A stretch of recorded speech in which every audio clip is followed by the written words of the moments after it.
What do you get when you take people dedicated to their craft, going through leaps and bounds, acting on their plan of action even in the midst of adversity? You get a heartfelt story so organic and becoming so genuine, which forces you to be a part of their moment, joining these experiences as if you were a part of them. These are stories of people, just like you and I, reflecting from within on how they've used adversity to catapult their lifestyle, their vision, and their goals to becoming successful. Here at the Stories to Savor Network, we welcome you to this wonderful, heartfelt show entitled Reflections from Inside.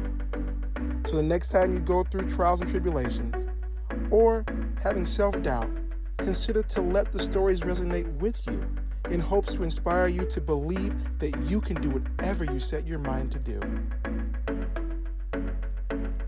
So we have such a great understanding of what your environment was like, your childhood, but at some point little Stacy grew up and wanted to get married and have a family of her own. What did that look like for you? I had this new person in my life who was like a normal person, who loved my children. We were friends for a long period of time. He would babysit the kids for me when I went to work. He'd help with groceries. He was my only friend because I didn't have friends. I wasn't allowed friends. And so this would be us now moving into your second marriage. Yes. So you ended up marrying this person. Yes. And he became a stepfather to your children. Yes. Yeah. What was that relationship like? It sounds like he was wonderful. Yeah, it was completely different from what I was used to because I wasn't getting abused. In fact, he was with me when I came home from court that one time when I said, I want to get back with my ex-husband. I was telling him this, and he's like, okay, something's not right with you. And so he was supportive of me getting help because he knew I was codependent. Yeah. And I needed, help because I need, why do I have this yearning to go back to an abusive relationship? Yeah. But I was smart enough to know to at least tell somebody and admit that I had a problem. Because if you can't admit you have a problem, then you can't fix the problem. So now you have a man who doesn't abuse you, who loves your children. Adores my children. You share in the book that he spends a lot of time with both your sons, and one son in particular he seemed to get along well, pretty well with. So you were in a really good place. There's something that I do want to share here, and I'm going to paraphrase. Okay. Just to make sure that we're clear, I'd like to just share viewer discretion on this. This is going to be a very sensitive topic to cover here. So you write, I discovered the marks on Michael's rear end on Monday evening.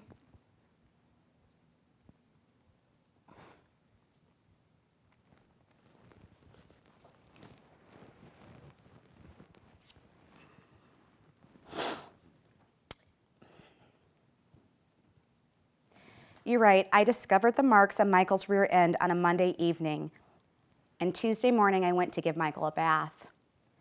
I rolled him over, and his bottom was black, blue, and purple, all the way down his hamstrings, down as far as his knees. His rectum was red and blistered.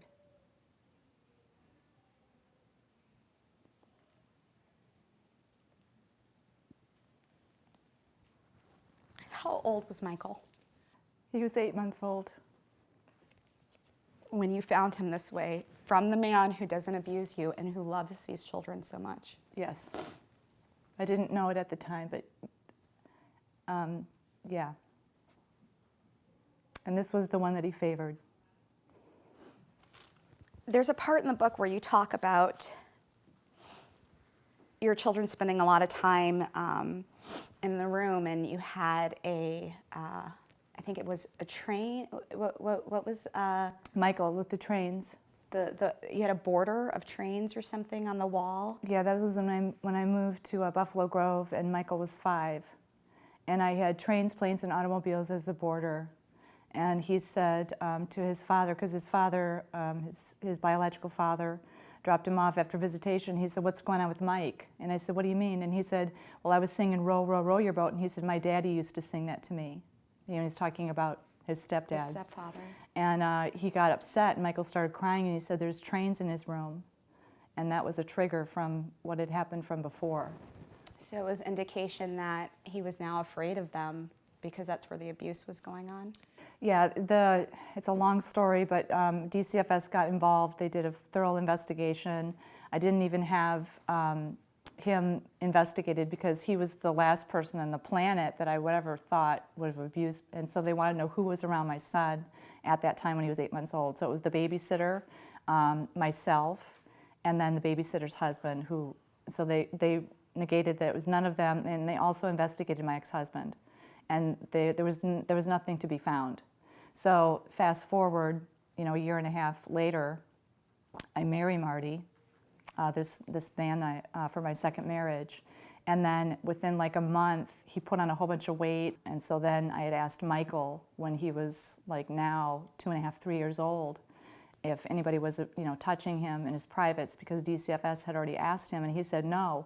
And I said, what did you tell the lady? He goes, well, the lady had, they had a doll, and the doll had this. And I said, well, what did you tell her?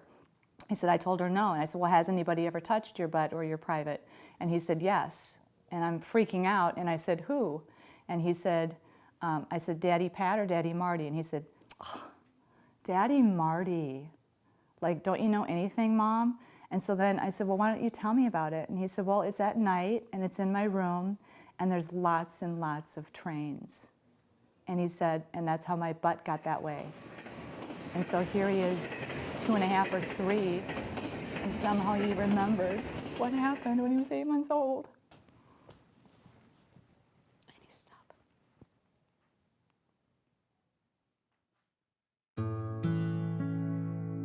Thank you, Derek Hines, for filming my story.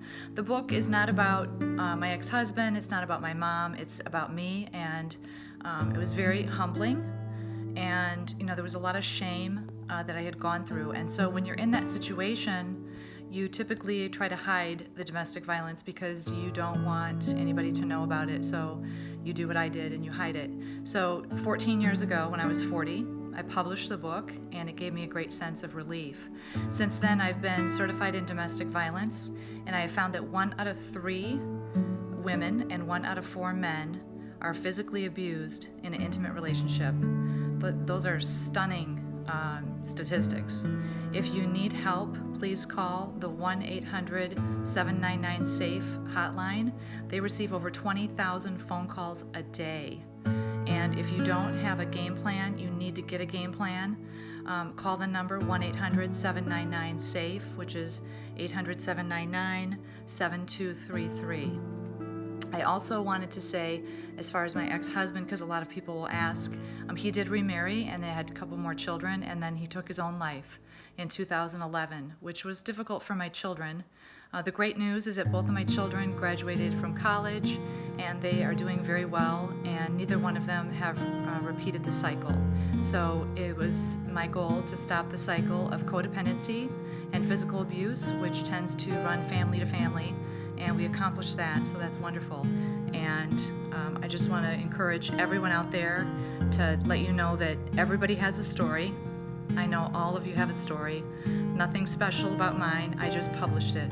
That's all. And it took a lot of courage to do that, and hopefully you'll see that it wasn't about anybody except sharing my story to help other people that might be in the same predicament get out. And you can get out. You can get out of the situation. If I can do it, you can do it. So please call the hotline number or reach out to me on my instant message on my Facebook page, and certainly I will do whatever I can in my power to assist you. And may God bless all of you, and thank you so much. Stories to Savor and Derek Hines.